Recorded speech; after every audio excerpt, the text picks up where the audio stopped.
Hello friends and welcome into College Football Now. I am your host Tom Downey with some early Heisman Trophy power rankings for 2020. We'll do the top 10 and also throw in some bonus players as well. Starting at number 10, one of the best names in college football, Master Teague III. Seriously, how awesome is that name? You look at his raw numbers and you go, geez, 135 carries, 789 yards, 4 touchdowns. Tom, what are you doing? That's not Heisman Trophy caliber. Guys, he was the backup. Master Teague was the number 2 running back behind J.K. Dobbins and still finished in the top 10 in the Big Ten in rushing yards. Now he gets to be the featured back. Now, I'm always a proponent of defense for Heisman. I don't know if it's ever going to happen again. Some names just to watch out for. Micah Parsons will put up Manti Te'o-like numbers. We'll see if the fake girlfriend also is included. Dylan Moses coming back to Alabama. He's going to be a great player. If it's anybody, maybe it's Derek Stingley. Picked off 6 passes as a true freshman and was one of the kick returners, or punt returners, I should say, for LSU. But he's on the outside looking in. He's got a teammate who might even be a better fit. That is Ja'Marr Chase, the wide receiver from LSU. The Biletnikoff Award winner. That goes to the best receiver in 2019. He led the NCAA in yards and touchdowns for wideouts. And he's come back to LSU because he was only a sophomore this past season. Yeah, Ja'Marr Chase has not even reached his final form yet. His numbers for this year, that's insane. 84 grabs, 1,780 yards, 20 touchdowns. He averaged 20 yards per catch on 84 grabs. That level of efficiency and that level of volume is unbelievable. So Burrow's gone, but Chase is coming back for the LSU Tigers, the national champions. And if you're an LSU fan watching this video, congratulations, you earned it. Get yourself some gear. It's chatsports.com/champions. chatsports.com/champions. Use promo code 24SHIP for free shipping. And if you're not an LSU fan, you're a Clemson fan, I'm sorry, it was such a tough game to watch. There is gear on sale for your teams. You can go to chatsports.com/NCAA gear. Don't worry, I've got both of those links in the comments and the description. So all you got to do is click and shop and get yourself some gear of your favorite team. Number 8 is Bo Nix, who's been on a lot of these early Heisman Awards. But gotta be honest, I don't really think I buy it yet. I know he started every game as a true freshman, and he's going to get better in his sophomore year, take a big leap forward. And I know he's Auburn's quarterback, and that's always Heisman worthy, or when they're good at least. Nix's numbers weren't great. Is he going to take a Joe Burrow-like leap from his freshman to his sophomore year? I kind of don't think so. Expectations will be high for Auburn. If they win a bunch of games, Nix will probably be in the conversation. But we know the Heisman is a stats-based award, or at least partially. He has to up those numbers to actually win. Now, before we get into the top 7, let me know in the comments section who you think will win the Heisman Trophy. We got some top candidates, and you guys know the names that we'll get to in a little bit. But if you're watching on YouTube, you might get an ad break here. If you do, scroll on down in the comments. I've made this the pinned comment. You can cast your vote right there. Number 7, Spencer Rattler. I don't think I've ever put a quarterback on here who had 7 of 11 for 81 yards and a touchdown in the Heisman top 10 before. The reason Rattler gets it?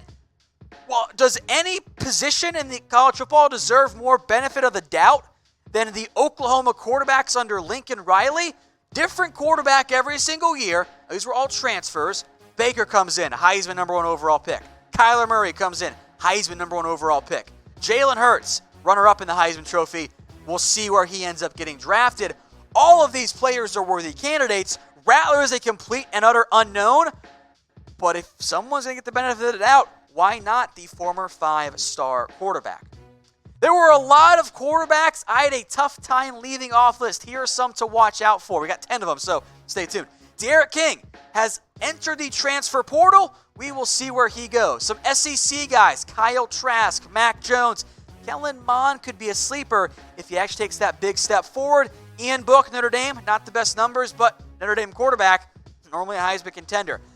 Some sleepers I like. Sam Howell, North Carolina's quarterback, was a true freshman this past year. I think he's pretty good. I think he could be a real option there.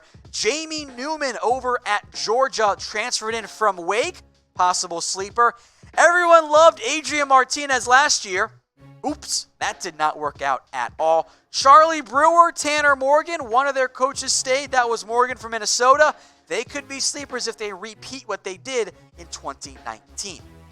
So those are your 2020 Heisman Trophy sleeper candidates. Not to be a guy we mentioned. Could be somebody else. We mentioned quarterbacks because, quarterbacks normally win. But let me know in the comments if there is a sleeper you guys like. I almost put Jamie Newman on here. Georgia transfer. There's always a transfer quarterback that competes, right? At least that's been the recent memory. Maybe it's him. Number 6, USC's quarterback, Kedon Slovis, was a very pleasant surprise. I did not think he was going to be anywhere near as good as he was. Graham Harrell, the OC, gets Slovis in there, and he played really well for them.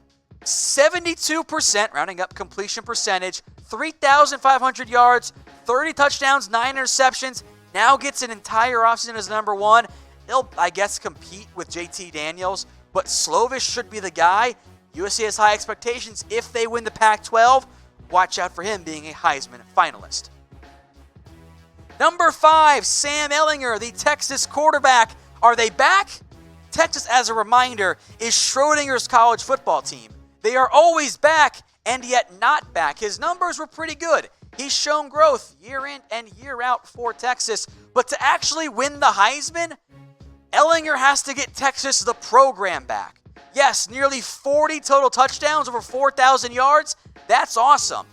Texas has to win the Big 12. Otherwise, Ehlinger's not going to win the Heisman Trophy. He's back for his senior year. He gets to be a 4-year starter, or at least part-time starter in that first year. Can he actually take the next step forward? We will find out. Now, this has been a quarterback-heavy list. Welcome to the Heisman Trophy. After all, they've won 9 of the last 10. The last non-Heisman Trophy winner, 2015, Derrick Henry, when he stole it from Stanford's Christian McCaffrey. But that's beside the point here. My point for this is, will a quarterback win the Heisman Trophy again? Type Y for yes and for no. You're playing the odds. You're going to bet yes on that one. Remember, I mentioned Derrick Henry was the last Heisman Trophy winner. Well, there's another Alabama back who could be a threat as well. Now, Najee Harris has not yet made his decision, and hopefully won't make his decision for at least a couple of days. He has some time.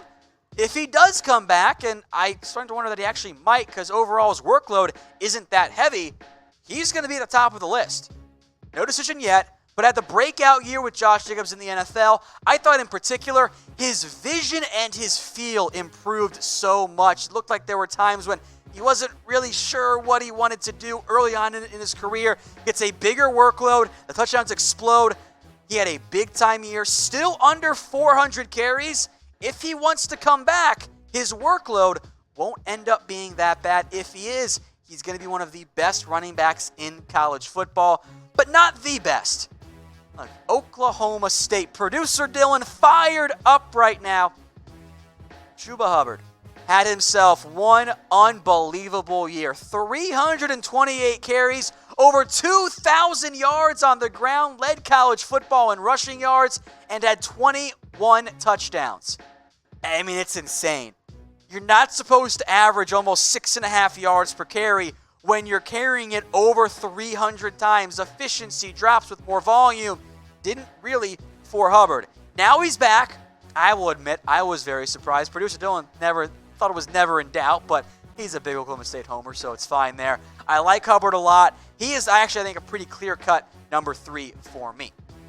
Now, today's show is brought to you by BetDSI. Head over to chatsports.com/bet. Use that promo code CFB120 for a 120% deposit bonus. That's chatsports.com/bet.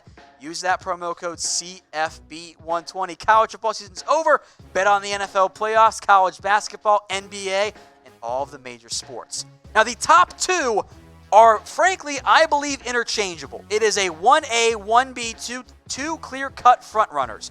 Justin Fields was 3rd in the 2019 Heisman Trophy voting. Might have been 2nd had Chase Young not been there. Led OSU to an undefeated record in the regular season.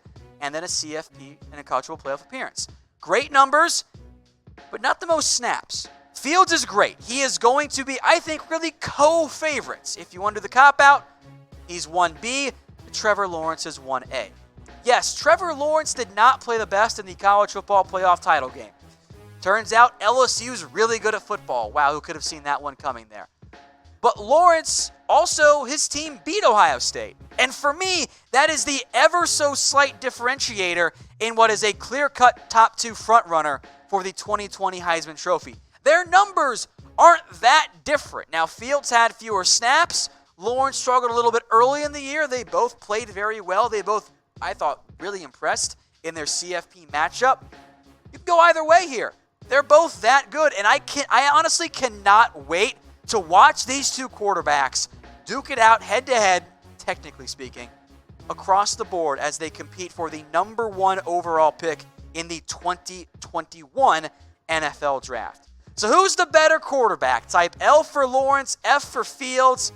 Honestly, you can probably talk me into Justin Fields. That's how good I think he is. Georgia messed up. And Trevor Lawrence is such a dynamic player in his own right. Ran the ball a little bit more down the stretch of the CFP playoff than they did in the regular season. There are no wrong answers here. But type your comments, L for Lawrence or F for Fields.